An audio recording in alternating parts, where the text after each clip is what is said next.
Step into the dark, shadowy corners of Nebraska, where haunted houses are not just abandoned buildings, they're prisons for lost souls. From eerie whispers in the dead of night to flickering lights that seem to have a mind of their own, Nebraska holds some of the most chilling ghost stories you've never heard. Have you ever wondered what it's like to walk through a house frozen in time, haunted by restless spirits? Tonight we uncover the chilling secrets of these eerie mansions. Are you ready to face the unknown? Join us as we dive into the haunted history of Nebraska's most terrifying homes. Nebraska, often characterized by its wide-open plains and quiet rural towns, is home to one of the most chilling and mysterious stories in American history. In the small town of Bellevue, a house stands as a monument to tragedy and paranormal activity, known by locals as the first haunted house in Nebraska. Built in the late 1800s, this seemingly ordinary house carries a history that has remained shrouded in darkness for over a century. The story begins with the Williams family, who moved into the house shortly after it was completed. James Williams, a prosperous farmer and respected figure in the community, moved his wife Sarah and their 2 young children into the house. It was intended to be a fresh start for the family, a dream home in a quiet town, far from the noise of city life. But the Williams family soon realized that their dream would soon turn into a nightmare. It all began one fateful winter night. James, known for his hard work and community involvement, disappeared under mysterious circumstances. He left the house one evening to check on his cattle, but he never returned. His wife Sarah anxiously waited for his return, but days turned into weeks. There was still no sign of James. Desperation grew as the days passed, and the search for James grew more intense. However, despite all efforts, he was never found. His sudden disappearance left a deep scar on the family and the community. People began to whisper that something sinister had happened to James. Some claimed that he had met a violent end, while others believed that his disappearance was linked to a supernatural force. Sarah and her children continued to live in the house after his disappearance, but it was not long before strange events started to unfold. In the following months, the once cozy home became the site of unexplained occurrences. It began with faint noises, footsteps echoing in the hallways when no one was there, doors creaking open by themselves, and windows rattling in the dead of night. Neighbors reported seeing Sarah standing at the window, staring out into the vast fields, seemingly lost in thought. But when they called out to her, she didn't respond, and there was an unsettling stillness in the air. Sarah, though visibly shaken, tried to brush off these eerie happenings, thinking it was just the result of her grief and loneliness. However, as the days passed, the supernatural events grew more intense. One night, Sarah reported hearing a loud bang coming from the basement. When she went to investigate, she found the basement door wide open. Inside, a faint, cold breeze lingered in the air, carrying with it an unnerving feeling of dread. The sounds of muffled whispers seemed to come from the darkness, but no one was there. As the years went by, the house was passed through several owners, but each one left just as quickly as they had arrived.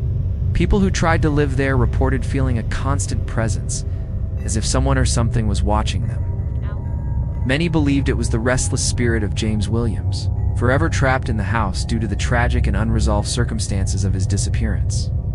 The house stood abandoned for decades, falling into disrepair, its windows shattered and doors hanging off their hinges. Yet even in its decrepit state, it still beckons those with a taste for the supernatural. Paranormal investigators have flocked to the site, some capturing strange phenomena on film, while others have reported being physically touched or overwhelmed by an unseen presence. Most spine-chilling of all are the stories of those who claim to have seen the apparition of a man standing in the upstairs window, staring out into the distance, waiting for something or someone. Today, the house in Bellevue remains a haunting reminder of the past. While the original owners are long gone, the spirits of that tragic family still linger in the dark corners of the house. This house stands as one of Nebraska's most haunted places, forever tied to a mystery that refuses to be solved. The question remains, what happened to James Williams? And will his restless spirit ever find peace? Or will he continue to haunt the halls of the house, waiting for answers that may never come? In the small town of Fremont, Nebraska, there stands a mansion that has become the focal point of countless ghost stories and paranormal investigations. The Fremont mansion, built in the mid-1800s, was once a grand estate home to one of the wealthiest families in the region. It was a symbol of prosperity, success, and the American dream.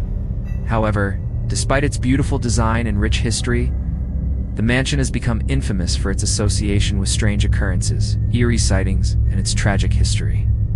The mansion was constructed by Elias Fremont, a well-known businessman and philanthropist, had made his fortune in the cattle industry, and his mansion reflected his success. The estate was magnificent, with expansive gardens, finely crafted woodwork, and luxurious furnishings.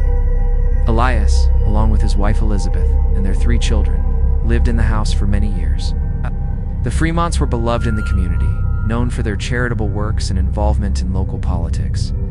However, as with many great fortunes, tragedy soon struck. In the early 1880s, Elias Fremont passed away suddenly. His death was sudden and unexpected, and many in the community were shocked. Elizabeth was left to manage the family's estate alone. A daunting task for a woman in a time when the social expectations for women were much different. In the years that followed, Elizabeth reportedly became increasingly reclusive, rarely leaving the mansion and refusing to entertain visitors. Those who did speak with her claimed she spoke of strange occurrences in the house, whispers in the dark, objects moving on their own, and footsteps echoing in the halls late at night. Despite her strange behavior, Elizabeth's decline was slow but steady. It wasn't too long before she began experiencing the same inexplicable events that had plagued her husband before his death. It's said that she would often wake in the middle of the night, convinced that someone was watching her, even though the house was empty. Local children would tell stories of seeing a pale figure standing in the upper windows of the mansion, her face obscured, staring out into the night. On a few occasions, townspeople reported hearing faint cries or whispers coming from the mansion late in the evening. But when they investigated, they found no one there. As time passed, Elizabeth's mental health deteriorated, and she became more and more obsessed with the idea that the mansion was haunted by the spirits of her late husband and the restless souls of those who had lived there before. Her behavior grew erratic, and she was eventually confined to a nearby sanatorium, where she spent the remaining years of her life in seclusion. After her death, the mansion was abandoned, and it remained empty for many years, standing as a lonely reminder of its once grand past. The Fremont mansion remained abandoned for decades, its walls beginning to crumble, and the gardens becoming overgrown. However, the house's dark history and its connection to Elizabeth's mysterious behavior drew the attention of paranormal investigators and thrill-seekers alike. It wasn't long before reports of ghostly sightings began to surface. Investigators who visited the mansion reported cold spots, strange noises, and eerie feelings of being watched. Some even claimed to have seen the figure of a woman in the windows, believed to be the ghost of Elizabeth Fremont, still roaming the house in search of peace. One of the most chilling encounters occurred when a team of investigators captured an image of what appeared to be a shadowy figure standing in the doorway of the mansion's library. The figure was tall, and although the investigators could not discern any features, it was clear that something or someone was present. The image was studied by experts, who confirmed that it could not be easily explained by natural phenomena. The haunting image sparked even more interest in the mansion, and soon, the Fremont Mansion became one of Nebraska's most well-known haunted locations. Today, the Fremont Mansion stands as a decaying relic of the past. The once beautiful estate is now in a state of ruin, but it remains a popular destination for those who seek to experience its haunted history firsthand. While the mansion may have been abandoned by the living, it seems to be very much inhabited by those who never truly left, trapped in a timeless, restless state. And the question remains, what is it about the Fremont Mansion that continues to draw spirits from beyond the grave? Will the souls of Elias, Elizabeth, and the others who once lived there ever find peace? Or will the mansion continue to echo with the sounds of the past, forever haunted by its tragic and mysterious history? Located in Omaha, Nebraska, the Omaha Sanitarium has long been the subject of chilling tales, spooky sightings, and a mysterious aura that lingers in its walls. What once started as a state-of-the-art hospital for treating mental illness in the early 1900s has transformed into one of Nebraska's most notorious haunted locations. With its large, imposing structure and history of illness, death, and experiments gone awry, the sanitarium's legacy has only grown darker with time. In its heyday, the Omaha Sanitarium was a facility like no other. Founded by Dr. Charles Holloway in 1912, The hospital was hailed as one of the most advanced institutions in the country for treating mental illnesses. Dr. Holloway, a pioneer in his field, believed in unconventional treatments, including long isolation therapies, controversial shock treatments, and primitive surgeries. Many patients who entered the hospital were left to endure long stays in solitary confinement, with little contact from the outside world. As the years passed, reports surfaced of disturbing treatment methods, and the sanitarium's reputation began to tarnish. Dr. Holloway's methods became increasingly questionable, leading to a growing number of patients who were either permanently affected or died under mysterious circumstances. Some say that Dr. Holloway's obsession with experimenting on his patients, even going as far as performing unnecessary surgeries, led to many dying under his care. The building's eerie silence, broken only by the occasional scream of a patient, became a haunting reminder of the dark history within. By the time the hospital closed in the 1950s, the damage had already been done. The sanitarium's halls were filled with the restless spirits of those who had suffered there. For years, the abandoned building remained a forgotten relic surrounded by rumors of its dark past. Yet, as word spread about its supernatural activity, paranormal investigators began flocking to the site, hoping to uncover what lay hidden in its decaying walls. Over time, a series of disturbing encounters came to light. One of the most frequent occurrences involved the chilling sound of whispering voices coming from the long-abandoned hallways. Visitors who wandered through the old building often reported hearing what sounded like conversations just out of reach, voices of patients and staff who had long since passed. In particular, the basement, which had once been used for solitary confinement, seemed to be a hotbed of paranormal activity. People who ventured down there reported feelings of unease, an overwhelming sense of dread, and even physical sensations, like the feeling of someone brushing past them, only to find nothing there. But perhaps the most terrifying phenomenon involved sightings of figures dressed in old-fashioned hospital gowns, roaming the hallways at night. These figures, some said to be the spirits of patients who died alone in the sanitarium, are often seen drifting silently through the building, vanishing when approached. Others claim to have seen the spirit of Dr. Holloway himself, walking the halls as if continuing his work, unaware of the centuries that have passed. The most chilling accounts come from those who have ventured into the sanitarium at night.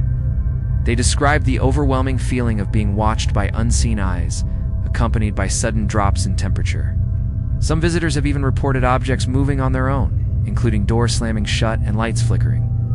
One particularly disturbing incident involved a group of ghost hunters who captured a dark shadow moving across the hallway, despite no one being in the area. The footage, reviewed by experts, was deemed unexplainable and was described as the clearest evidence of paranormal activity in the building. Today, the Omaha Sanitarium remains one of the most feared and intriguing haunted locations in Nebraska. While the building is largely abandoned, its haunting history lives on through the stories of those who have dared to venture inside. Paranormal investigators, thrill seekers, and the curious alike continue to visit the sanitarium, hoping to catch a glimpse of the ghosts that supposedly still roam its halls. The dark past of the sanitarium and its mistreated patients still echoes through the air, leaving many to wonder, is the building truly haunted? Or is it the memories of a bygone era of medical experimentation that still refuse to fade? In the heart of Lincoln, Nebraska, stands a grand yet eerie mansion known as the Bellows House. This Victorian-style home, with its tall, looming presence and intricate woodwork, may look inviting at first glance, but behind its elegant facade lies a history so dark that it has earned a place as one of Nebraska's most haunted homes. Built in the 1890s by wealthy businessman Samuel Bellows, the mansion was initially a symbol of prosperity and wealth. However, its history is tainted with tragedy, heartbreak, and mysterious events that would forever change its reputation. Samuel Bellows was a prominent figure in the local community, known for his vast wealth and influence. He spared no expense when building his dream home, outfitting it with the finest materials and employing the best architects. The Bellows House was completed in 1893, and it quickly became the centerpiece of Lincoln's social scene. Samuel and his wife, Isabella, along with their 2 children, moved into the mansion, hoping to enjoy a life of comfort and luxury. However, their dreams would soon be shattered. Just a year after moving into the mansion, tragedy struck. Isabella Bellows fell gravely ill and passed away under mysterious circumstances. The local doctor who attended to her reported that her illness seemed to come on suddenly with no clear explanation. This unexplained death marked the beginning of a long string of strange events that would plague the family and the house itself. Samuel Bellows, devastated by the loss of his wife, became withdrawn and reclusive. He reportedly spent days and nights in his study, consumed by grief, and was rarely seen in public. His behavior grew more erratic, and he began speaking of seeing strange apparitions in the house. He described hearing the soft whispers of Isabella's voice late at night, as if she were still present in the mansion. Samuel even claimed that he saw her ghostly figure standing at the top of the staircase, gazing down at him with sorrowful eyes. As the years passed, Samuel's health began to deteriorate. He became obsessed with the idea that the house was haunted by his wife's spirit. In a desperate attempt to bring peace to the mansion, he hired a medium to conduct a seance, in the hopes of communicating with Isabella's ghost. The seance, however, only seemed to intensify the paranormal activity in the house. Visitors to the Bellows house began to report hearing strange noises at night, such as faint whispers, the sound of footsteps echoing through empty hallways, and doors creaking open by themselves. Even claimed to have seen the figure of a woman in a white gown, standing silently in the corner of a room before vanishing without a trace. Despite his efforts to rid the house of its restless spirits, Samuel Bellows' life continued to spiral downward. He died in 1910, and the mansion was passed on to his children. However, they too were plagued by the same unsettling experiences that their father had faced. The Bellows house continued to be a source of fear and mystery in Lincoln, with rumors spreading that the mansion was cursed. It changed hands several times over the years, but each new owner reported strange occurrences, cold spots, unsettling feelings of being watched, and unexplained sounds in the dead of night. The Bellows house stood abandoned for many years before being purchased by a local preservation society in the 1960s. Despite extensive renovations, the house's dark reputation remained. Paranormal investigators who visited the site reported an overwhelming sense of dread and a feeling of being trapped within the mansion's walls. Some investigators captured strange voices on their equipment, while others witnessed the lights flickering or doors closing by themselves. One of the most unsettling encounters occurred when a group of ghost hunters attempted to spend the night in the Bellows house. As they set up their equipment, in the main hall, they reported hearing the sound of a woman's voice calling out for help. The team rushed to investigate, but found no one in the house. Later that night, they claimed to have seen a figure in the upstairs window, looking out at them from behind the curtains. But when they entered the room, it was completely empty. Today, the Bellows house stands as a historic landmark, but its reputation as one of Nebraska's most haunted locations has not faded. Paranormal tours regularly visit the mansion, hoping to catch a glimpse of the ghosts that supposedly still linger within. The tragic history of Isabella Bellows, combined with the unexplained events that followed, has turned the Bellows house into a symbol of Nebraska's haunted past.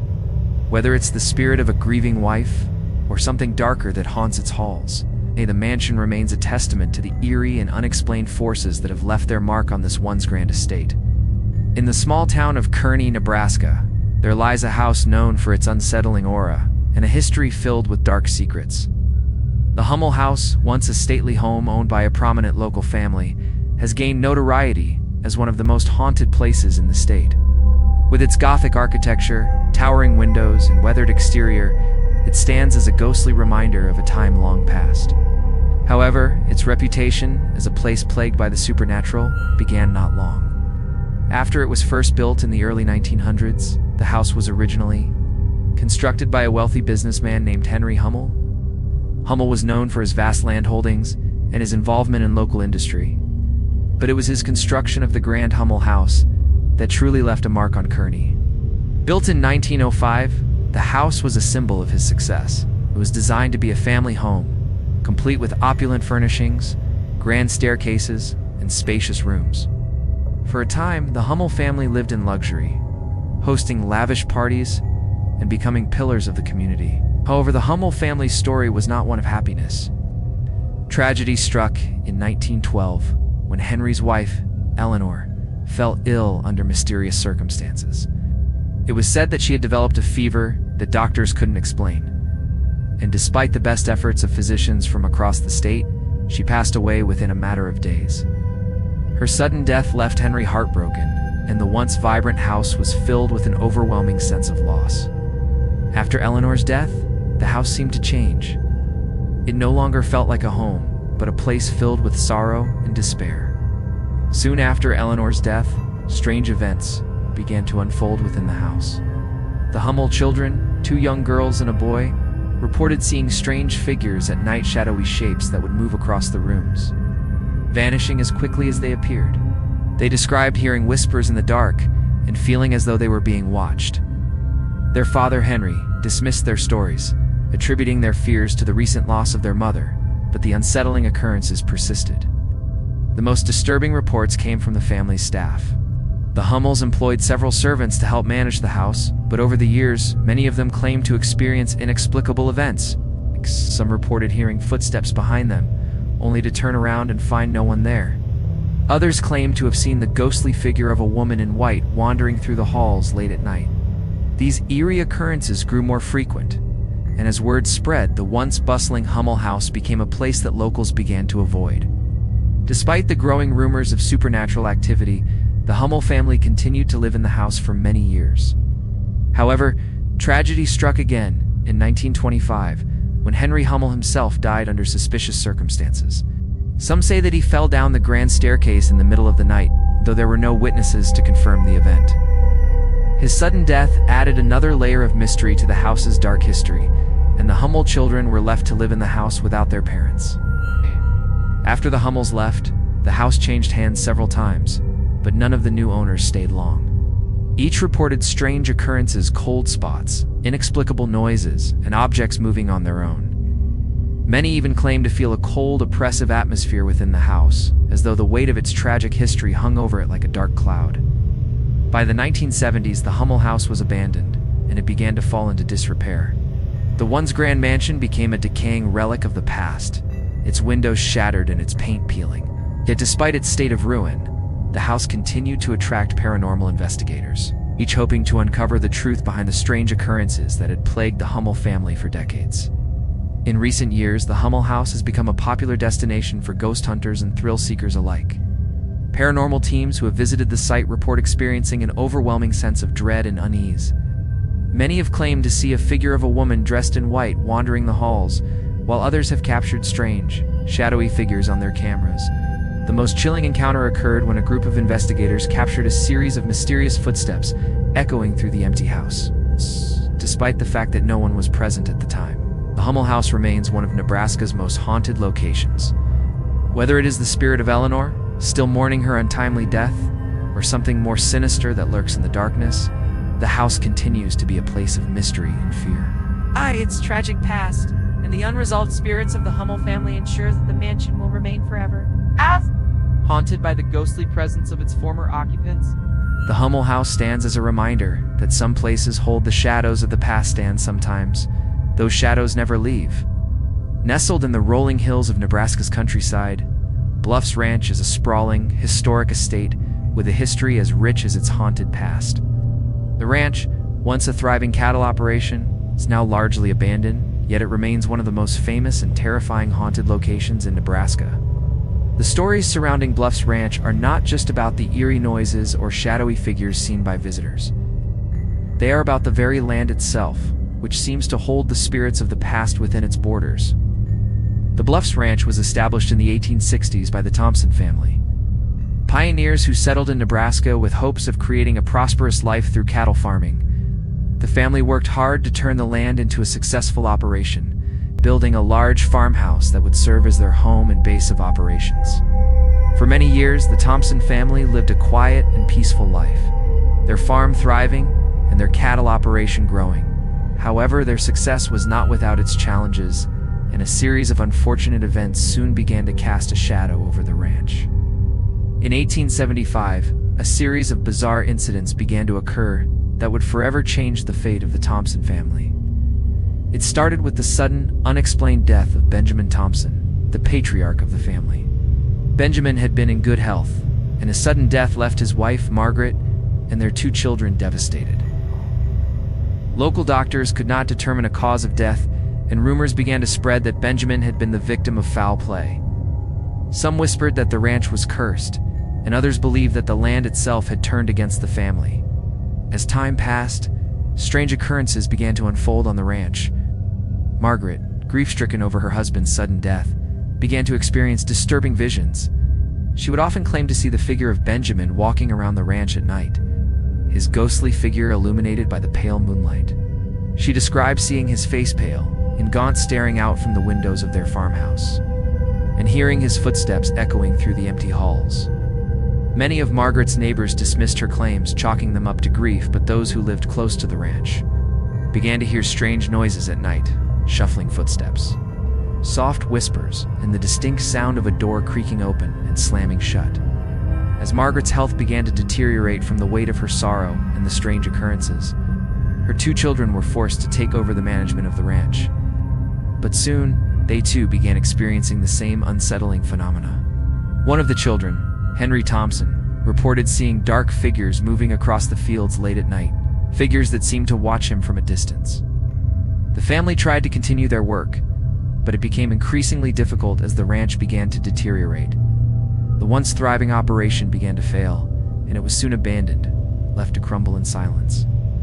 After the Thompson family left, the ranch changed ownership several times. Each new owner reported strange happenings and a persistent sense of unease. The ranch became known in the local community as the place no one wanted to visit, and many rumors circulated about the curse that seemed to hang over the land. The most unsettling reports came from those who tried to live on the ranch. People claimed to hear the sound of cattle lowing in the distance, even though the ranch had not had cattle in years. Others described seeing the shadows of men and women walking along the property, often near the old farmhouse, only to find the area empty when they went to investigate. Perhaps the most disturbing event occurred when a local historian decided to investigate the ranch in the early 1900s. He spent the night at the old farmhouse, hoping to uncover more information about the history of the Thompson family and the origins of the strange happenings. That night, he claimed to have seen the figure of a man standing by the window staring out at him. When he attempted to approach the figure, it vanished into thin air. The historian later reported feeling an overwhelming sense of dread and was convinced that the spirits of the Thompson family had never left the ranch. But today, Bluffs Ranch remains a decaying relic of the past. The once beautiful farmhouse is now in ruins, but the eerie presence of the Thompson family lingers. Paranormal investigators who visit the site report feelings of being watched, and many have captured images of shadowy figures on their cameras. Some claim to hear the whispers of Margaret Thompson still mourning her husband's untimely death, while others have reported seeing the apparition of Benjamin Thompson himself standing in the window where he was last seen. The ranch's ghostly residents continue to haunt the land, trapped in a time long gone. Bluffs Ranch serves as a chilling reminder of the past, where the land and the spirits of those who once lived there are forever intertwined. Whether it is the ghostly figures of the Thompson family or something far darker that lingers on the ranch, the haunting presence remains, making Bluffs Ranch one of Nebraska's most notorious haunted locations. In the small town of Jansen, Nebraska, sits an estate that has become the center of one of the most chilling hauntings in the state's history. The Jansen estate, once a magnificent family home, now stands as a decaying relic of the past. Its dark history woven with tales of loss, betrayal, and unexplained paranormal activity. For nearly a century, the estate has been the scene of ghostly sightings, eerie noises, and a reputation that no amount of renovation can seem to shake. The Jansen estate was built in 1882 by Charles Jansen, a successful businessman who made his fortune in real estate and banking. The estate was an extravagant display of wealth, with large, ornate rooms, finely crafted furniture, and beautifully manicured gardens. Charles and his wife Mary, along with their 3 children, moved into the estate in the spring of that year, eager to begin a new chapter in their lives. For a time, the family lived in peace, and the estate became a hub of social activity, with lavish parties, dinners, and gatherings hosted at the mansion. However, the tranquility of the Jansen estate was shattered when tragedy struck in 1894. Charles was found dead in his study, the apparent victim of a violent attack. His body bore signs of struggle, but there were no indications of forced entry, and nothing in the house had been stolen. The police were baffled by the crime, and despite numerous investigations, no suspect was ever found. Mary, devastated by the loss of her husband, became withdrawn and paranoid. She was often seen pacing the halls of the mansion at night, her eyes wild with fear, convinced that Charles's ghost had returned to haunt the estate. Soon after Charles's death, the house began to take on an eerie atmosphere. Neighbors reported hearing strange sounds coming from the estate at night, thumps, creaks, and the sound of footsteps echoing through empty hallways. At first, these sounds were dismissed as the creaks of an old house settling, but as time went on, the occurrences became more frequent and unsettling. Mary, who had already begun to lose her grip on reality, was said to have seen the ghost of her husband walking the hallways at night, his face twisted in anger. As the years passed, the strange occurrences at the estate only escalated. Mary, now a widow in the grip of madness, reportedly began hearing voices calling her name in the dead of night. Neighbors claimed to have seen her standing by the window, staring out into the darkness as if waiting for someone. But when they called out to her, she would not respond. One evening, a local man entered the estate to check on Mary, only to find her standing in the middle of the parlor, speaking to an unseen presence. She was reportedly heard saying, "He won't leave me alone." The unsettling events surrounding Mary decline were only a small part of the growing darkness at the Jansen estate. Over the years, numerous visitors and workers who entered the mansion reported seeing strange figures, shadowy shapes that seemed to flicker in and out of existence. The most disturbing reports came from those who dared to stay in the master bedroom where Charles had died. Those who spent the night in the room often woke to find themselves unable to move, paralyzed with fear and unable to shake the feeling of an oppressive presence. In the 1920s, after Mary passed away, the estate was sold to a series of owners, each one quickly abandoning the property after experiencing the same strange phenomena. The house became known as the Cursed Estate, and many of Jansen's residents avoided the mansion altogether, fearing the restless spirits that were said to haunt it. Despite its deterioration, the house attracted paranormal investigators and thrill seekers from all over, each hoping to uncover the secrets that lay hidden within its walls. In the late 1960s, a local group of ghost hunters ventured into the Jansen estate, determined to capture evidence of its haunted reputation. During their investigation, they reported hearing footsteps behind them, only to turn around and find no one there. One investigator claimed to have captured the image of a shadowy figure on their camera, standing in the doorway of the study where Charles had been murdered.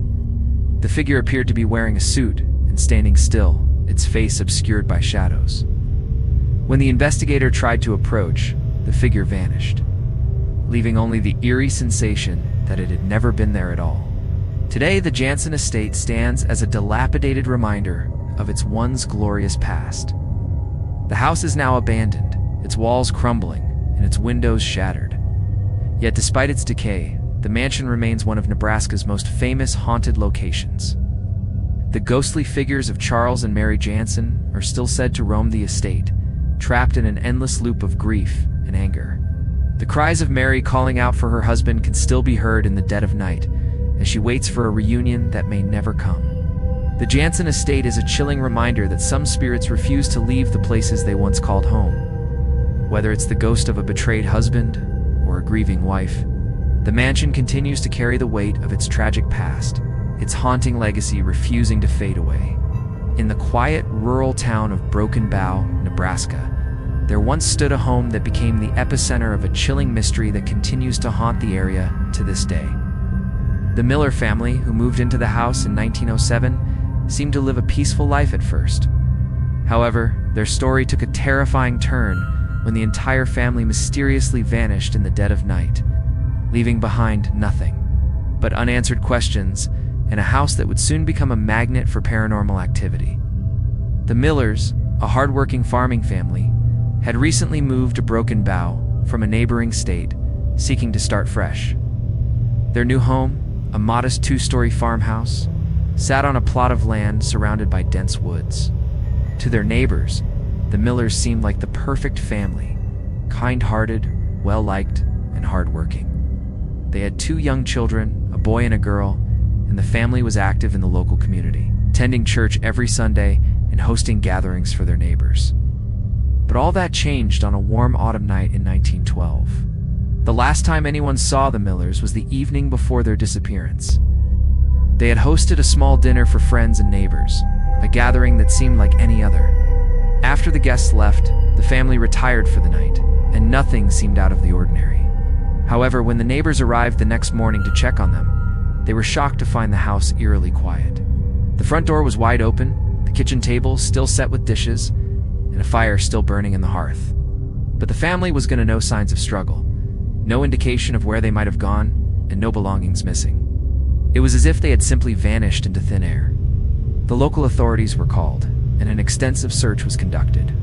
They combed through the surrounding woods, questioned neighbors, and checked nearby towns. Ow! But no trace of the Miller family was ever found. Theories ranged from the possibility of foul play to the more supernatural suggestions. Some believed the family had fallen victim to a curse, or that something malevolent had taken them. But despite all efforts, the Millers were never found, and the case went cold. As the years passed, the house remained abandoned, its windows boarded up, and its yard overgrown with weeds. Yet strange occurrences began to take place, leading many to believe that the spirit of the Miller family still haunted the house. The first reports came from local farmers who lived nearby. They claimed to hear the sound of children playing in the yard late at night, followed by a woman's voice calling out for help. Others reported seeing lights flicker in the windows, even though the house had long been deserted. One of the most chilling events occurred when a group of young people decided to explore the old Miller house in the early 1930s. As they walked through the empty rooms, they claimed to feel a cold, oppressive atmosphere that seemed to follow them wherever they went. In the upstairs bedroom, one of the group members said they saw a shadowy figure standing near the window, its face obscured. When they attempted to approach, the figure vanished, and the air grew so cold that they felt they could no longer stay. They quickly fled the house, their minds filled with an overwhelming sense of dread. In the decades that followed, more and more reports surfaced of strange happenings in the area surrounding the Miller house. People would hear faint footsteps coming from within the house, even though no one was inside. Others described seeing figures moving past the windows at night. Some claimed to have seen the ghostly outline of a man and woman standing in the doorway, looking out into the night.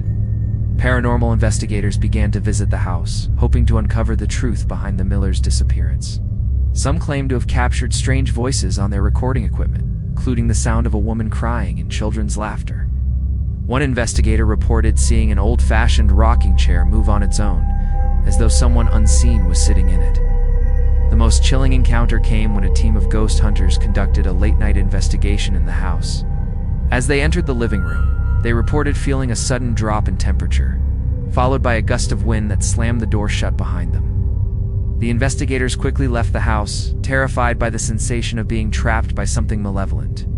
Today, the Miller house still stands, though it is in a state of decay. The once proud farmhouse is now a crumbling shell, with broken windows and a sagging roof. Yet, despite its dilapidated state, the house remains a popular destination for ghost hunters and thrill seekers, all eager to experience the eerie events that continue to haunt its halls. The disappearance of the Miller family remains one of Nebraska's greatest mysteries, and the house that once sheltered them continues to hold the secrets of their fate. Some believe the family was taken by an otherworldly force, while others think they met a more tragic end, their spirits trapped within the house. Whatever the truth may be, the Miller house continues to stand as a dark reminder that some mysteries are never meant to be solved, and that sometimes the past refuses to stay buried. Nestled in the heart of Nebraska's countryside, the Harrington Manor is a place steeped in mystery, tragedy, and an aura of dread that has clung to it for over a century. Known locally as the Cursed Manor, the estate is infamous for the chilling tales of its former occupants and the inexplicable events that have plagued its history. The story of Harrington Manor is one of loss, betrayal, and supernatural retribution, with whispers of a curse that refuses to fade with time. The manor was built in 1885 by the wealthy and influential Harrington family, who made their fortune in the railroad industry. The patriarch, Charles Harrington, envisioned the mansion as a grand symbol of his successor, sprawling estate with towering columns, lush gardens, and elaborate rooms adorned with the finest furnishings. Charles, along with his wife, Margaret, and their 3 children, settled into the house with high hopes for a life of luxury. At first, The family enjoyed their new home, and the manor quickly became the social hub of the town, hosting lavish parties, elegant dinners, and gatherings of the local elite. However, the Harrington family's perfect life would be shattered by a series of tragic events that began in 1892. Margaret Harrington, beloved by all who knew her, fell mysteriously ill one winter. The local doctor was baffled by her symptoms, and despite all efforts to treat her, she passed away within weeks. Her sudden death left Charles heartbroken, and he became consumed by grief. He withdrew from society, spending his days locked away in his study, rarely seen by anyone. As the years passed, Charles became increasingly paranoid, convinced that his wife's death had not been natural. He began to suspect foul play, believing that someone had poisoned her. His obsession with finding the truth grew, and he turned to darker means to uncover what he believed was the truth. According to some accounts, Charles consulted a local fortune teller who claimed that the family was cursed, and that Margaret's death was the result of a supernatural force that had been haunting the Harrington bloodline for generations. In his desperation, Charles began performing strange rituals within the manor, hoping to break the curse that he believed had been placed upon his family. He would lock himself away in the manor's cellar for days, conducting bizarre ceremonies and making offerings to what he believed were vengeful spirits. Neighbors began to notice strange lights flickering in the windows at night and heard odd chanting emanating from the house. But Charles's actions only seemed to deepen the darkness surrounding the manor, and his mental state deteriorated. One night in 1897, Charles was found dead in his study, his body lying across the desk, a look of terror frozen on his face. The cause of death was ruled as a heart attack, but many suspected that it was the result of the intense stress he had placed on himself in his search for answers. His death marked the beginning of the end for the Harrington family, and the manor soon passed to his children. The children, now orphaned and left to manage the estate, quickly found that the manor was far from the luxurious home it had once been. They reported strange happenings, doors that opened and closed on their own, objects that moved without explanation, and strange cold spots in rooms that would suddenly grow icy. One of the most unsettling occurrences took place one night when the youngest Harrington child, a girl named Eliza, claimed to have seen the ghost of her mother, Margaret, standing in the hallway, her face twisted in sorrow. The sight of her mother's apparition sent Eliza into a state of shock, and she was never the same again. As the years went on, the Harrington manor became increasingly desolate. The once grand estate began to fall into disrepair, and the family's wealth dwindled as the curse continued to plague them. Neighbors whispered about the sinister happenings within the manor, and many refused to go near the property. The manor was eventually abandoned, and its windows were boarded up, leaving it to crumble in silence. However, the stories surrounding the manor did not fade. Over the decades, people reported seeing lights flickering in the windows late at night, and some claimed to hear the faint sounds of footsteps echoing through the empty halls. The manor became the subject of local legends, and many paranormal investigators were drawn to the property, hoping to uncover the truth behind the Harrington family's tragic history. In recent years, the manor has been investigated by numerous paranormal teams, each hoping to capture evidence of the haunting that has plagued the estate for over a century. Some investigators claim to have captured voices on their equipment, while others have reported seeing shadowy figures moving through the abandoned rooms. The most chilling encounter occurred when a group of ghost hunters reported seeing the figure of a woman in a long, flowing dress standing in the garden, her face obscured by shadows. As they approached her, she vanished into the night, leaving behind a sense of overwhelming dread. Today, the Harrington Manor stands as a decaying relic of a dark and tragic past. The curse that once plagued the Harrington family is said to linger, casting a long shadow over the estate. While some believe that the family's supernatural misfortune was the result of a curse, others think that the manor itself is haunted by the restless spirits of the past. The unanswered questions surrounding the deaths of Margaret and Charles, along with the strange occurrences that continued to haunt the house, ensure that the Harrington Manor will remain one of Nebraska's most mysterious and eerie locations. In the historic town of Grand Island, Nebraska, there sits a building that has been a witness to centuries of local history, the Old Mill Hotel. This once vibrant and known for its charming Victorian architecture and proximity to the river, became a landmark for travelers passing through the area. However, Beneath the hotel's charming exterior lies a dark and tragic tale that has turned it into one of Nebraska's most haunted locations. The Old Mill Hotel, once a beacon of hospitality, has now become a chilling reminder of the past, plagued by restless spirits and a history of sorrow. The hotel was originally built in 1878 by a wealthy industrialist named Theodore Fairchild, known for his success in the grain milling business, decided to construct the Old Mill Hotel to cater to the growing number of travelers passing through Grand Island on their way to the larger cities. The hotel was a grand affair, with expansive rooms, lavish furnishings, and elegant dining areas. Fairchild spared no expense, believing that the hotel would become the heart of the community. For several years, the Old Mill Hotel flourished. Travelers from all walks of life stayed there, from wealthy businessmen to weary farmers, all seeking rest and comfort after long journeys. The hotel became a social hub, hosting dances, dinners, and town meetings. But despite its outward success, the hotel's history was tainted by an event so tragic that it would forever alter its reputation. In 1889, a devastating fire broke out in the hotel's kitchen, quickly spreading throughout the building. The fire, which is believed to have been caused by a gas explosion, engulfed the entire upper floor of the hotel, trapping many guests in their rooms. Despite the efforts of firefighters, several people lost their lives in the fire, and many others were seriously injured. The fire destroyed much of the hotel's interior, and while it was eventually rebuilt, the damage to the building was extensive. The fire left behind not just physical destruction, but also a deep sense of grief and loss within the community. In the aftermath of the fire, the hotel was rebuilt, but its history had forever changed. It was said that the spirits of those who perished in the fire lingered within the walls of the hotel, and reports of strange occurrences began to surface. Guests began to claim that they felt a cold presence in certain areas of the hotel, particularly near the site of the fire. Some reported hearing the sounds of muffled screams, as if the victims of the fire were still trapped within the building. Others claimed to have seen shadowy figures moving in and out of the rooms where the fire had claimed its victims. As the years passed, the Old Mill Hotel became known not just for its hospitality, but also for its ghostly inhabitants. The most chilling reports came from those who stayed in the rooms on the upper floors, where the fire had been most destructive.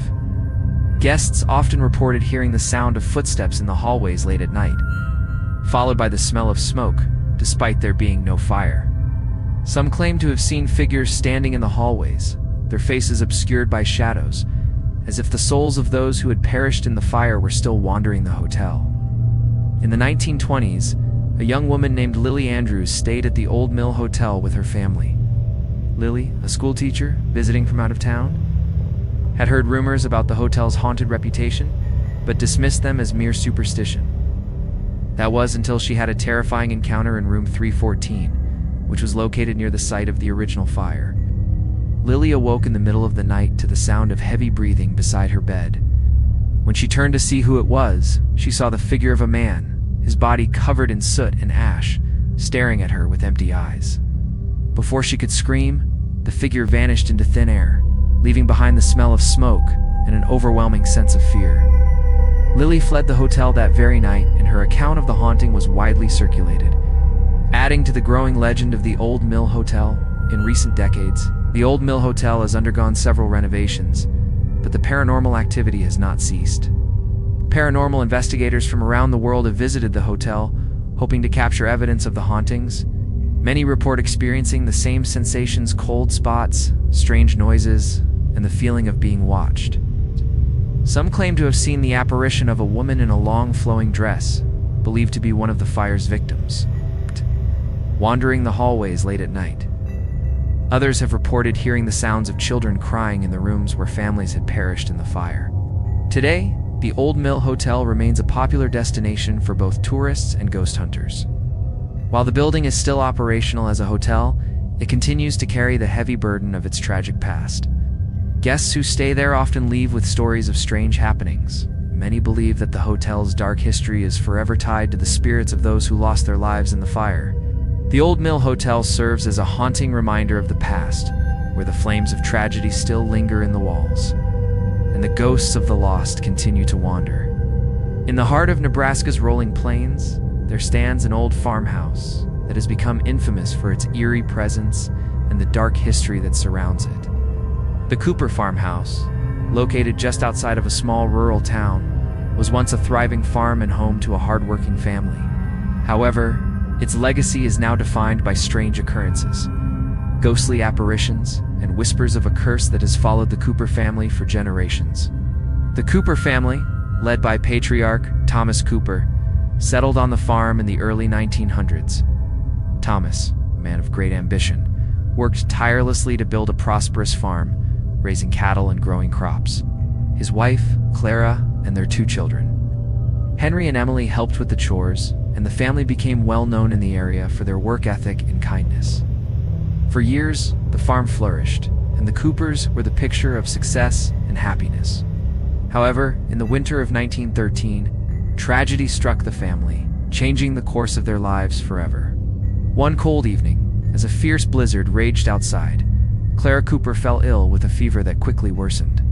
The nearest doctor was miles away, and despite Thomas's desperate attempts to help her, Clara passed away within days. Her sudden death left the family in shock, and Thomas became overwhelmed with grief. The once vibrant farmhouse now felt empty and cold, with Clara's absence hanging heavy in the air. But what followed was even more unsettling. After Clara's death, strange occurrences began to unfold within the farmhouse. Henry and Emily, though still young, began to report seeing their mother's apparition in the rooms she had once occupied. They described seeing her standing by the fireplace, staring out the window as if waiting for Thomas to return. At night, the children would hear soft whispers calling their names, followed by the sound of footsteps in the hallway. They insisted that it was their mother's spirit, still lingering in the house, trying to reach out to them. Thomas, increasingly distraught and believing that his wife's spirit was trying to communicate, sought the help of a local medium. The medium, a woman named Agnes, visited the farmhouse in hopes of contacting Clara's spirit. What transpired that evening would haunt the family for years to come. Agnes claimed that Clara's spirit was not at peace. According to the medium, Clara's soul had been trapped in the house, unable to move on due to a deep sense of anger and resentment. Clara was said to have been consumed by a powerful force, one that could not be broken by mere rituals or prayers. Thomas began to hear Clara's voice calling to him late at night, sometimes pleading for forgiveness, other times crying out in agony. He reported feeling an overwhelming sense of dread in certain rooms of the house, particularly the bedroom where Clara had passed away. Despite his attempts to continue with farm life, Thomas became increasingly paranoid, convinced that his wife's spirit was causing the strange happenings. By 1918, the Cooper family had become known as the cursed family in the area. The once thriving farm began to suffer, crops failed, cattle mysteriously disappeared, and the family's health deteriorated. Some locals believed that the family was being punished by supernatural forces, while others speculated that the house itself was cursed, its very foundation infused with dark energy. The Coopers' troubles were further compounded when young Emily died under mysterious circumstances in 1920. It was said that she had been playing in the garden when she suddenly collapsed, her body cold and lifeless by the time help arrived. Her death, like her mother's, was shrouded in mystery, adding to the growing legend of the farmhouse. After Emily's death, Thomas became reclusive, and he eventually sold the property in 1923. The new owners, a young couple named the Harrisons, moved in with hopes of starting a new life on the farm. However, They quickly learned that the Cooper family's curse had not been lifted. In weeks of moving in, the Harrisons reported hearing strange noises at night, scratching at the walls, whispering voices, and the sounds of footsteps following them from room to room. They, too, experienced the sensation of being watched, particularly in the rooms that had once been Clara's. The most disturbing incident occurred when the Harrisons' child, a young boy named Billy, was found speaking to an invisible figure in the corner of the room. He later described the figure as Mama, and said that she had told him to leave this place. By 1930, the farmhouse was abandoned once again, and the Cooper farmhouse remained empty for many years. Over time, the house fell into disrepair, its once beautiful garden overgrown with weeds, and its windows boarded up to keep out trespassers. Yet, despite its dilapidated state, the house continued to attract paranormal investigators, all hoping to uncover the truth behind the Cooper family's curse. And today, the Cooper farmhouse is a popular, albeit eerie, location for those interested in the supernatural. Ghost hunters often visit the property, hoping to capture evidence of the strange occurrences that have been reported for over a century. Many report feeling the presence of a woman in the house, particularly near the old bedroom where Clara had passed. Others claim to have seen shadowy figures moving through the halls, while some hear the distant sound of children's laughter echoing from the garden. The farmhouse remains one of Nebraska's most haunted locations. With its tragic history and restless spirits still lingering within its walls, high atop a hill in the town of Ridgemont, Nebraska, stands a mansion that has long captured the imaginations of locals and paranormal enthusiasts alike. The Ridgemont Mansion, with its towering spires and ornate architecture, was once the home of one of Nebraska's wealthiest families, the Pierce family. Yet behind its grandeur lies a history of misfortune, tragedy, and ghostly activity that has haunted the mansion for over a century. The eerie phenomenon of mysterious lights that flicker in the mansion's windows has intrigued and terrified countless onlookers. But the story of what truly haunts Ridgemont Mansion is far darker than the glowing lights at night. The mansion was built in 1884 by Thomas Pierce, a railroad magnate who made his fortune by investing in Nebraska's growing railroad industry. The mansion was meant to be a testament to his success. With an expansive design that included multiple floors, intricate woodwork, and vast gardens. Thomas, his wife Eleanor, and their two children, Robert and Isabel, moved into the mansion with high hopes for a life of luxury. The Pierce family quickly became known as one of the most influential families in Ridgemont, hosting lavish events and social gatherings that made the mansion a local landmark. However, the Pierce family's dream of a perfect life was shattered in 1890 when a tragedy struck the mansion. Eleanor Pierce fell mysteriously ill and passed away within weeks, leaving Thomas devastated. Some claim that Eleanor's sudden death was a result of poisoning, although no evidence was ever found to support this theory. What followed was even more unsettling. Thomas, unable to cope with the loss of his beloved wife, withdrew from public life. He became obsessed with the idea that Eleanor's death was not natural. He began seeking out occultists and spiritualists in an attempt to communicate with her spirit. As the years went on, the mansion became increasingly eerie. Thomas's obsession with the supernatural deepened, and strange occurrences began to unfold within the house. Staff members and guests reported hearing odd noises at night, scratching at the doors, the sound of footsteps echoing through the halls, and whispers that seemed to come from nowhere. Thomas, increasingly convinced that his wife's spirit was trying to reach him, set up elaborate seances in the mansion, hoping to summon her ghost and find answers. However, these attempts seemed only to intensify the strange activity within the house. By 1900, the mansion was described as a house filled with dark energy, its atmosphere thick with an oppressive presence. Thomas, who had once been a thriving businessman, became reclusive, and his health deteriorated rapidly. He spoke of seeing his wife's ghostly figure standing in the windows at night, watching over him. Neighbors reported seeing strange lights flickering in the mansion's windows. Even though the house was completely dark and abandoned, these mysterious lights, seen from miles away, sparked rumors that the mansion was haunted by the restless spirit of Eleanor. In 1905, Thomas Pierce died under suspicious circumstances, his body found at the foot of the grand staircase. Some speculated that his death was the result of his obsessive search for answers, while others believed that he had fallen victim to a curse that had haunted his family for generations. With Thomas's death, the mansion was passed on to his children, Robert and Isabel, who chose to leave Ridgemont and move away, unable to cope with the eerie legacy of their father's obsession. The mansion was abandoned, and it quickly fell into disrepair. However, the stories of strange lights in the mansion's windows persisted. Over the years, locals reported seeing flickering lights coming from within the mansion on clear nights.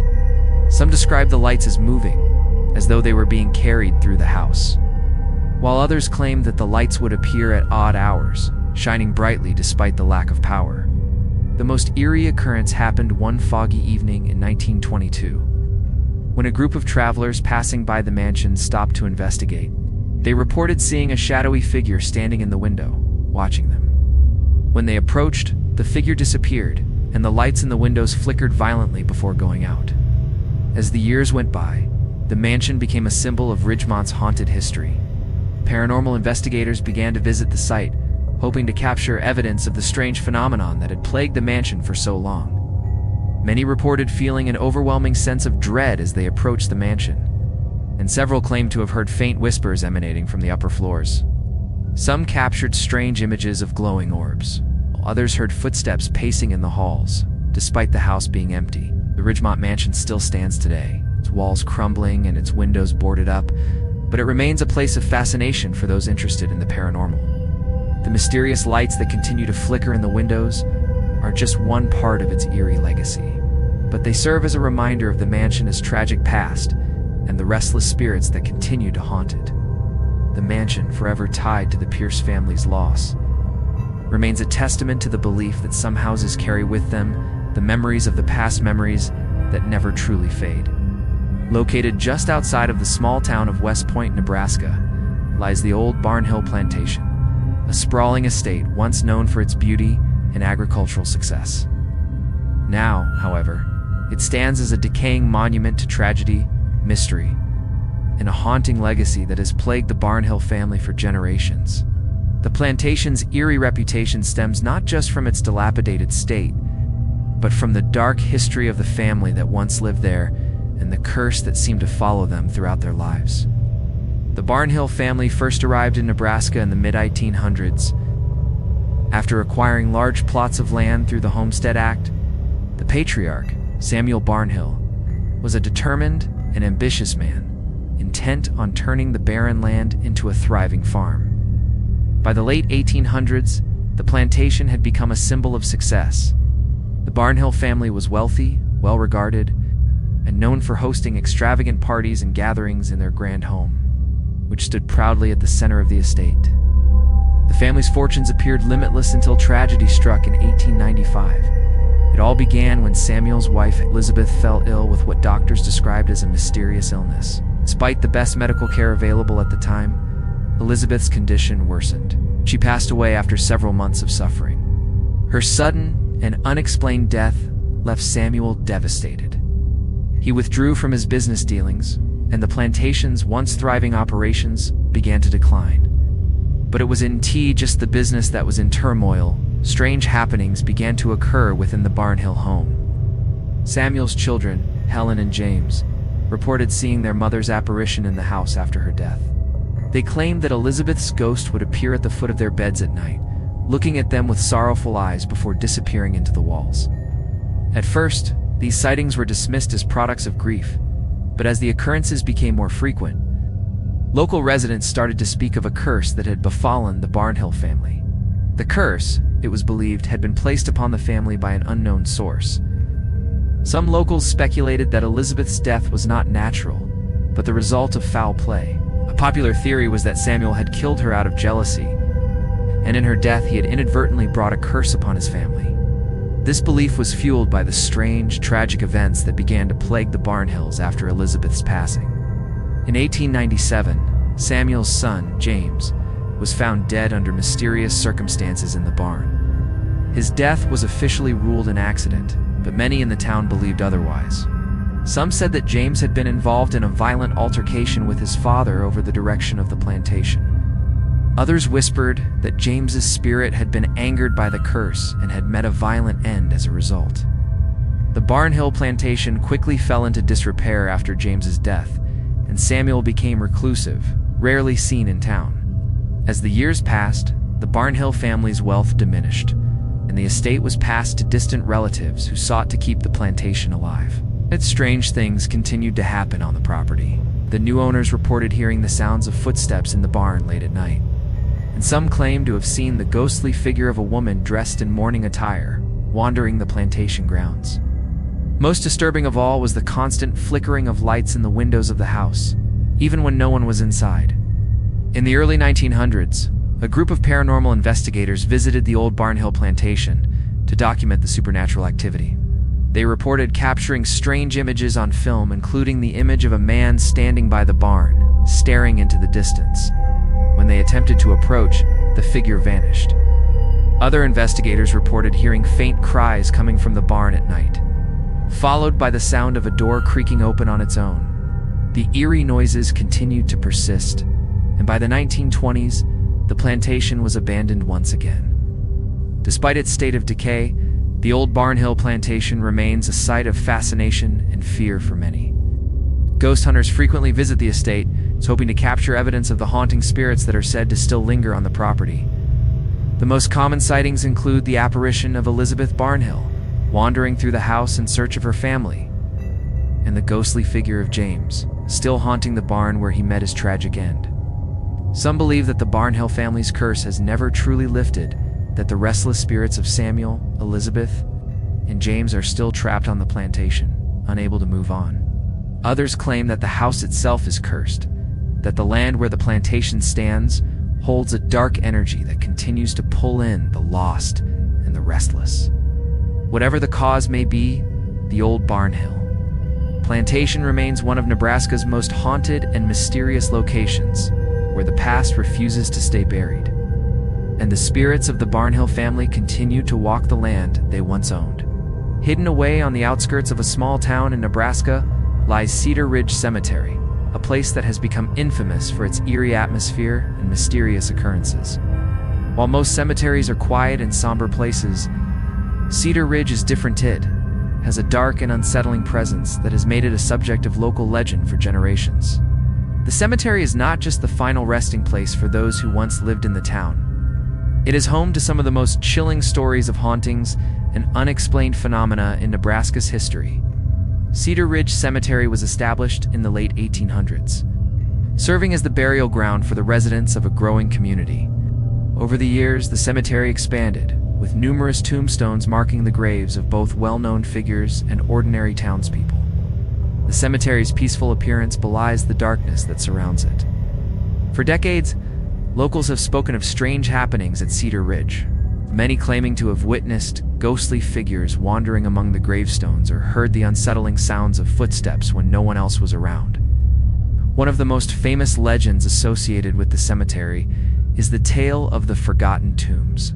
These tombs are not located in the main section of the cemetery, but rather in an overgrown, secluded area at the back.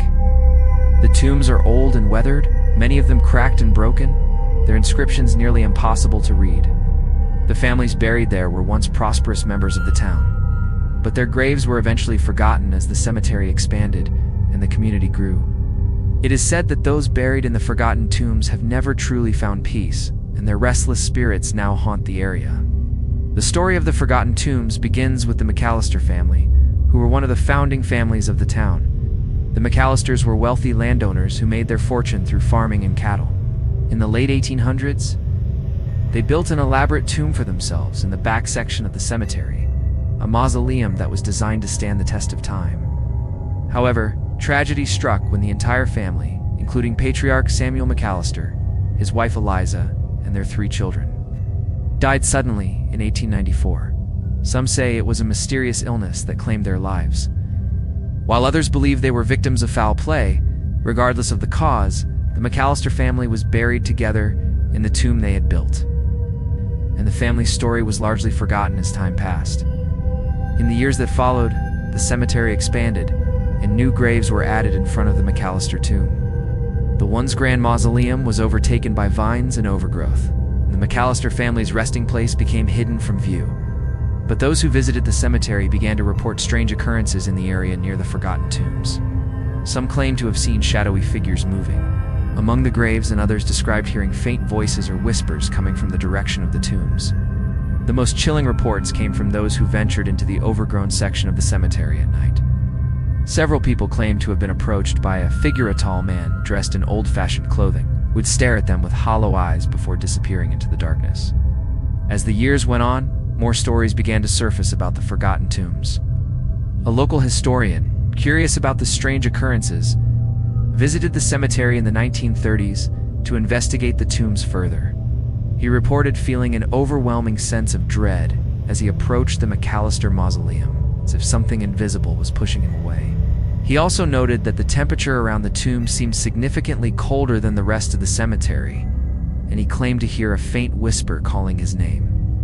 When he examined the tomb itself, He noticed that the once inscribed names of the McAllister family were nearly worn away, as if time had eroded them faster than the tomb's structure could withstand. Paranormal investigators who have visited Cedar Ridge Cemetery have also reported strange activity around the forgotten tombs. Some have captured eerie photographs of unexplained shadows moving in and out of the mausoleum, while others have recorded strange voices or sounds that seem to emanate from the tombs, even when no one is around. One investigator described hearing a child's laughter coming from the area near the tombs, but when they went to investigate, they found nothing but empty graves. Despite its ominous reputation, Cedar Ridge Cemetery has become a popular destination for ghost hunters and those drawn to the supernatural. The stories of the forgotten tombs continue to intrigue those who seek to uncover the truth behind the restless spirits that are said to haunt the area. Whether it is the McAllister family, trapped in an eternal cycle of sorrow and unrest, or something darker that lurks in the shadows, Cedar Ridge Cemetery remains one of Nebraska's most haunted locations.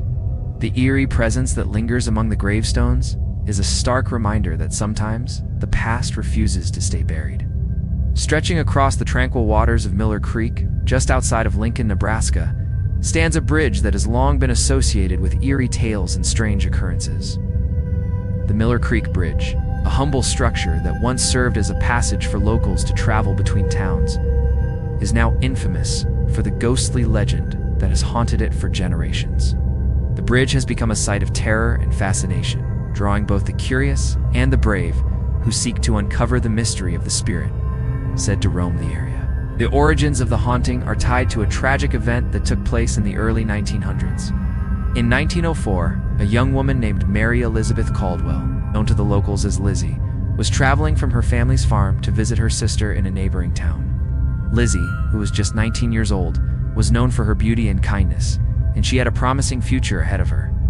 On the evening of her fateful journey, a violent storm rolled in, and as the rain poured down, Lizzie found herself crossing the Miller Creek Bridge in the dark, alone. The bridge, narrow and treacherous in those days, had no guardrails, and it was difficult to navigate in the storm's heavy winds.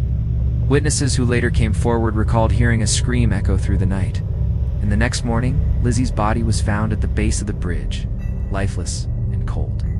It was believed that she had lost control of her horse-drawn cart in the storm, causing it to tip over the edge of the bridge, plunging her into the creek below. Her body was discovered some distance away from the wreckage, and the details of her death were shrouded in mystery. Although the authorities ruled it an accident, there were many who believed Lizzie had met a far more tragic end. Some locals speculated that she had been the victim of foul play, and others whispered that her death was not as accidental as it appeared. Regardless of the truth, Lizzie's death became the talk of the town, and her memory lived on in the hearts of those who knew her. But it wasn't just her memory that lingered at Miller Creek.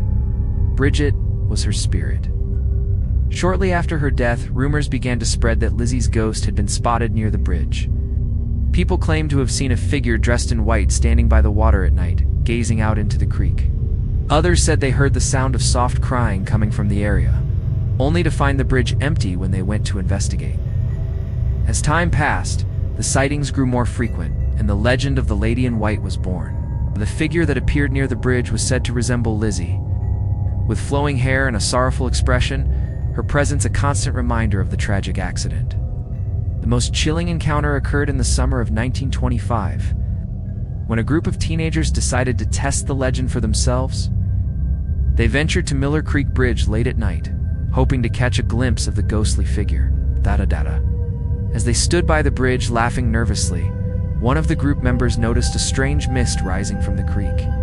It was a thick, white fog that seemed to move as if it were alive. The group members watched in silence as the mist coiled around the bridge, and in that moment, they saw a Hurrah woman in a flowing white dress, standing at the far side of the bridge. Her hair was long and wild, her face obscured by the mist. Before they could react, the figure vanished, leaving only the fog behind. Since that night, many have reported similar sightings near the bridge. The fog that once surrounded Lizzie's apparition seems to return every so often, and people who have visited the area at night claim to feel an intense sense of dread, as though something or someone's watching them. Others have reported hearing faint whispers, the sound of a woman calling out, but when they turn around, no one is there. The eerie atmosphere around the bridge has made it one of the most haunted places in Nebraska, and it continues to be a point of intrigue for paranormal investigators. Today, the Miller Creek Bridge stands as a dilapidated, forgotten structure, its weathered wood and rusted metal a stark reminder of the past. Despite its decay, the legend of Lizzie Caldwell's ghost still persists. The bridge remains a popular destination for those brave enough to test the spirits. Whether it is Lizzie's spirit still mourning her untimely death, or something more sinister that lingers in the mist. The Miller Creek Bridge continues to be one of Nebraska's most haunted locations. The whispers of the past refuse to die, and the ghost of the Lady in White remains a symbol of the enduring tragedies that live on in the places we leave behind. In the bustling heart of Hastings, Nebraska, there stands a building that has long been the center of strange tales and whispered rumors. The Hastings Opera House, once a grand theater known for hosting elegant performances and social gatherings, has become notorious for its chilling reputation as one of the most haunted locations in the state. While the Opera House was once a symbol of culture and sophistication, its eerie history and the ghostly apparitions that have been witnessed within its walls have transformed it into a place of dread and fascination.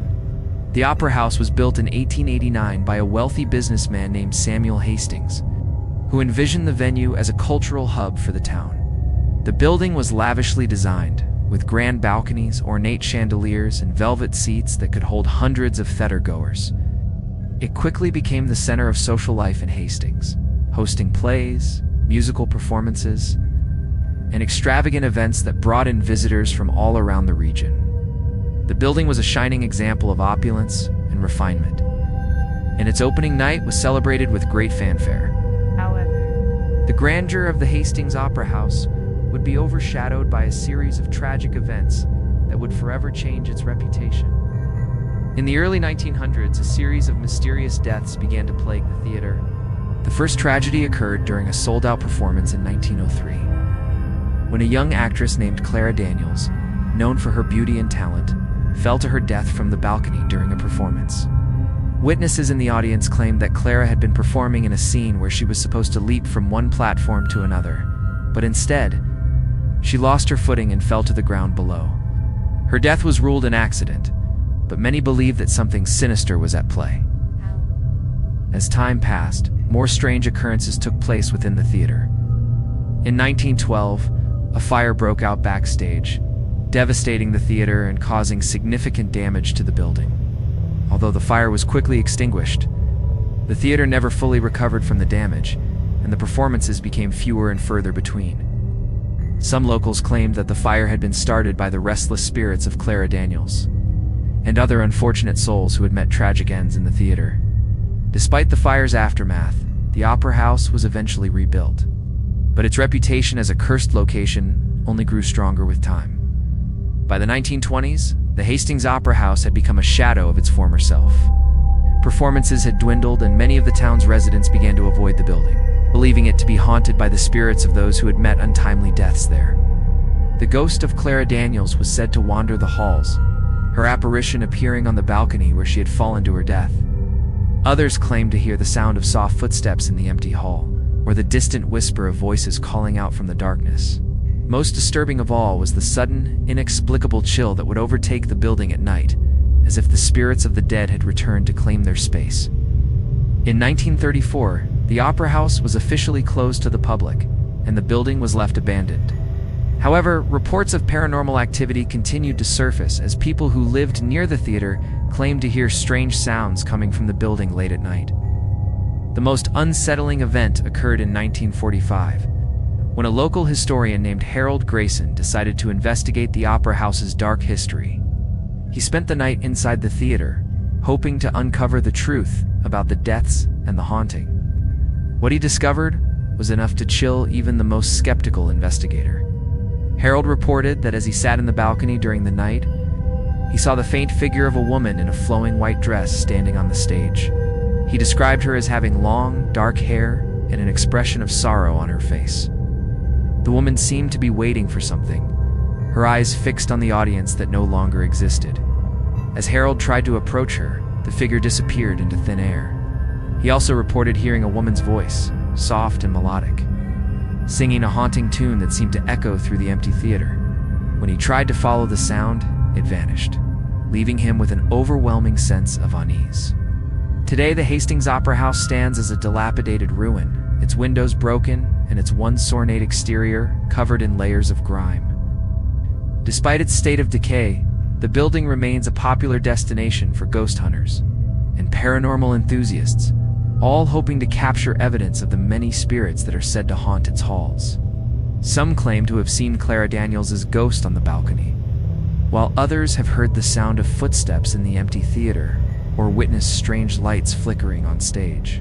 The spirit of Clara Daniels, along with the restless souls of those who died in the theater's tragic past, continues to roam the ruins of the Hastings Opera House. The once grand theater, now decayed and abandoned, serves as a reminder of the tragedies that occurred there and the lingering spirits that refuse to leave.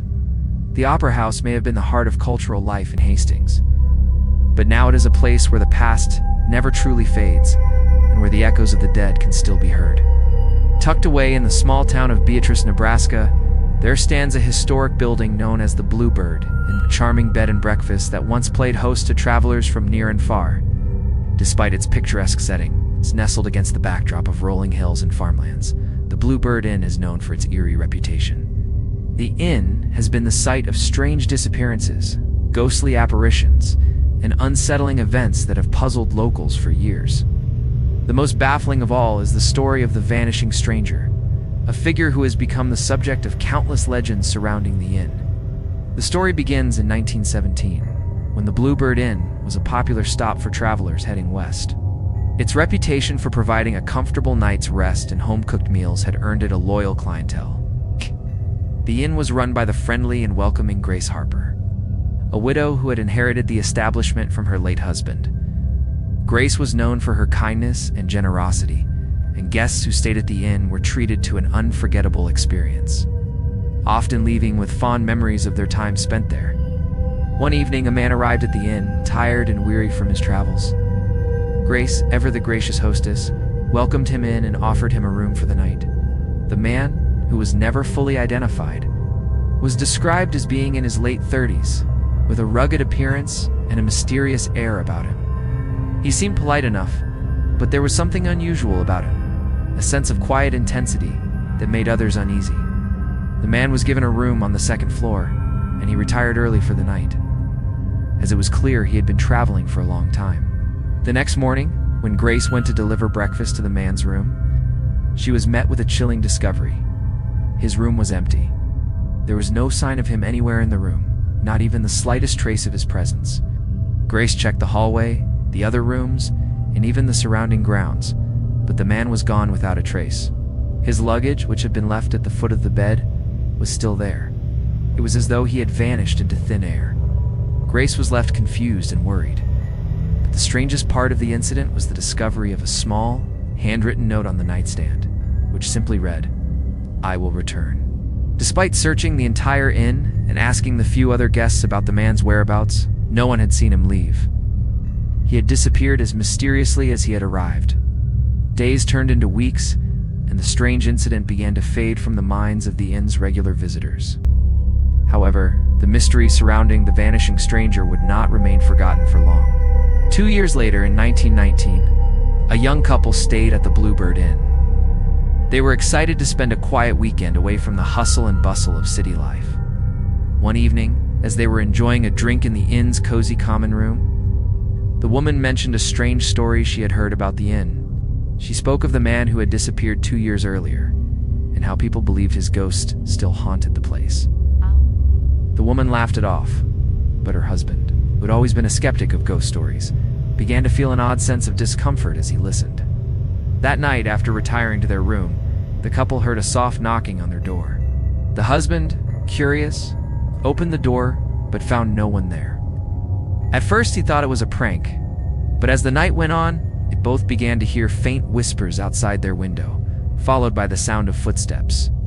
The couple decided to investigate, but when they opened the door to their room, they saw a figure standing in the hallway, dressed in the same clothes that the mysterious man had worn 2 years earlier. The figure simply stared at them, its face obscured by shadow, before vanishing into the air. Terrified, the couple fled the inn and never returned. The legend of the vanishing stranger had now been cemented in local folklore, with several more visitors to the inn reporting similar experiences over the years.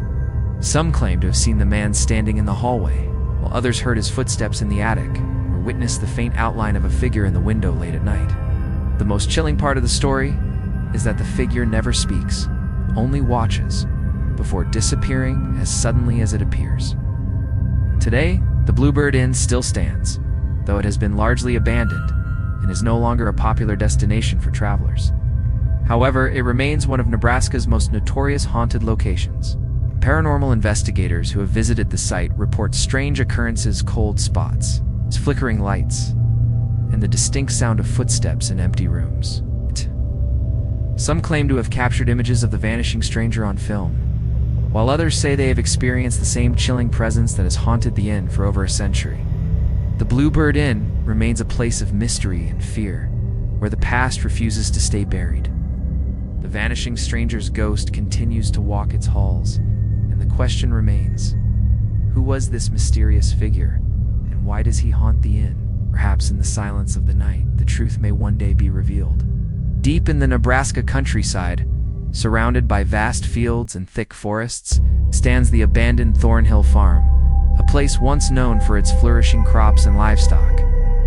Now, however, the farm is nothing more than a haunting memory, its once pristine barns and farmhouse in a state of decay.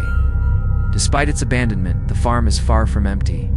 Strange occurrences continue to plague the property, leading many to believe that the land itself is cursed. Haunted by the restless spirit of a man who died under mysterious circumstances over a century ago, the Thornhill family was one of the earliest settlers in the region, arriving in the 1850s to stake their claim on a piece of land that would eventually become their livelihood. James Thornhill, the patriarch, was a hardworking and determined man who built the farm from the ground up. He and his wife Margaret raised their 3 children on the property, and the farm thrived under their care. For many years, the Thornhill farm was considered one of the most prosperous in the area, and James was well respected in the community. However, in the spring of 1883, tragedy struck. One fateful night, James Thornhill disappeared without a trace. His family, horrified, searched the farm and surrounding land, but there was no sign of James. His disappearance became the subject of much speculation and gossip, with some people claiming that he had simply run away, tired of the life he had built. Others whispered that something far more sinister was at play. Weeks passed, and no clues were found. Then, in the middle of the summer, James's body was discovered in the woods near the edge of the farm. The cause of death was determined to be blunt force trauma, though no weapon was ever found. The local authorities were unable to determine who was responsible for his death, and there were no obvious signs of struggle. The case was left unsolved, and rumors began to spread that James's death was the result of foul play. Some believed that his wife Margaret was involved, while others thought that a jealous neighbor might have been responsible. However, no one could explain why he had been found so far from home, deep in the woods where he was not known to travel.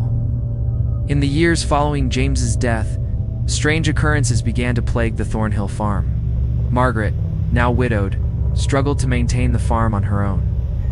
She was often seen wandering the fields at night, her eyes blank, as though she were searching for something or someone. The children, too, reported hearing strange sounds at night, like the creaking of old floorboards, or the sound of footsteps in the barn when no one was there.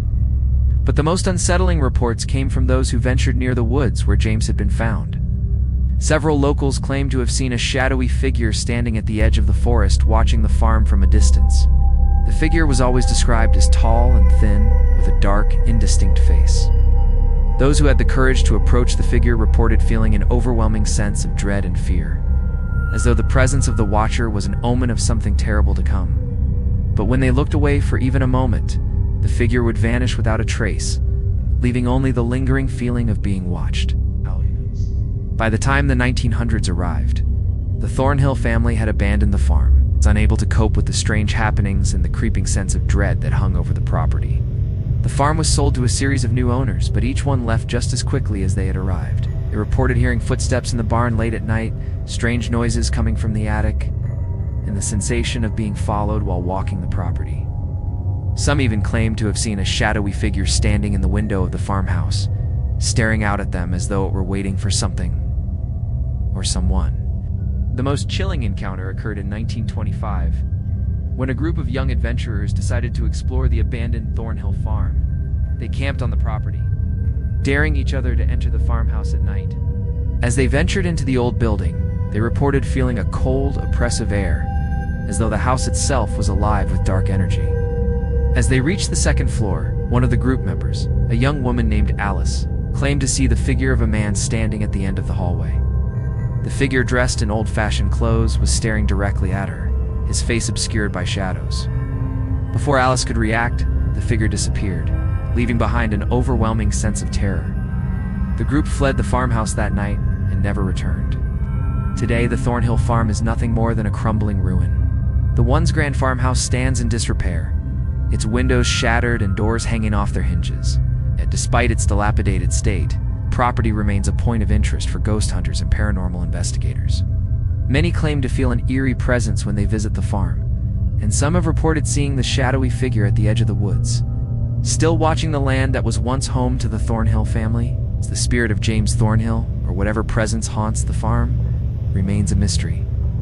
Was his death the result of foul play, or did something more supernatural lead to his tragic end? The Thornhill farm stands as a reminder that some places are forever marked by the past, and that sometimes the spirits of the dead refuse to leave, watching over the land they once called home. In the heart of Lincoln, Nebraska, there stands a building with a long and storied history, the Lincoln Hotel. Once a bustling hub of activity and luxury, the hotel has become infamous not just for its historical significance, but also for the eerie events that have taken place within its walls. Despite being renovated and repurposed several times throughout the years, the Lincoln Hotel remains a focal point of paranormal intrigue, with many claiming that the spirit of a former guest still roams the building to this day. The Lincoln Hotel was originally built in 1904 and quickly became one of the most popular hotels in the area. With its grand architecture, elegant furnishings, prime location in the heart of downtown Lincoln, the hotel attracted visitors from all over the country. Over the years, the hotel hosted notable figures including political leaders, business tycoons, and entertainers. For much of the 20th century, the Lincoln Hotel was synonymous with luxury and status. However, the hotel's prosperity began to fade after the 1940s.